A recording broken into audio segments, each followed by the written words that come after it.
Allez, faites de toutes les nations des disciples, baptisez-les au nom du Père, du Fils et du Saint-Esprit.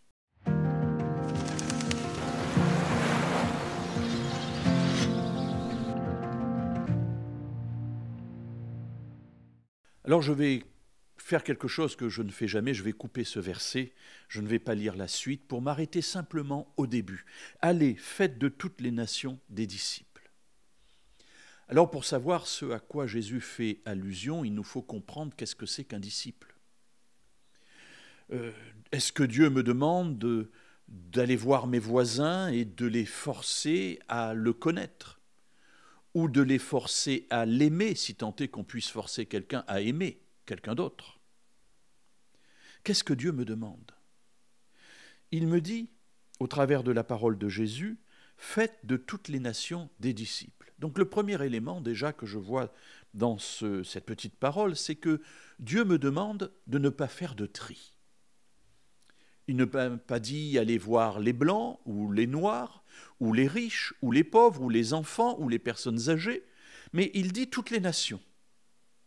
C'est-à-dire que Dieu ne me donne pas le droit de faire le choix des personnes vers lesquelles je me tourne.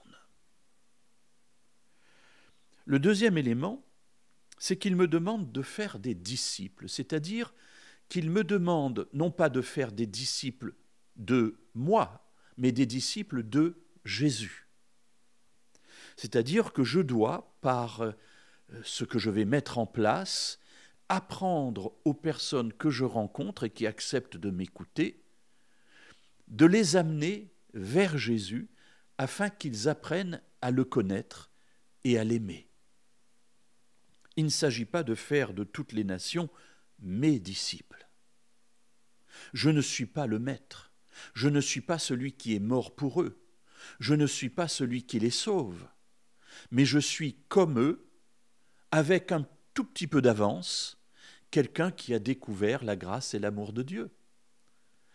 Alors Jésus me dit, faites de toutes les nations des disciples, c'est-à-dire allez vers toutes les nations, sans faire de tri, sans décider qui est digne d'écouter ou non la parole que j'ai à leur transmettre, et transmettez-leur la parole, non pas simplement avec la bouche, mais aussi avec vos actes. Nous le savons, les actes parlent bien plus que les paroles, et à plus forte raison lorsque nos actes vont à l'encontre de nos paroles. Donc il est important d'avoir une harmonie entre les deux.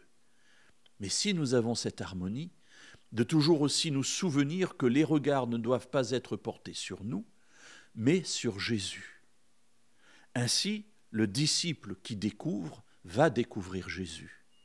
Et celui qui conduit ce nouveau disciple doit lui-même être un disciple de Jésus pour regarder lui aussi dans le même sens.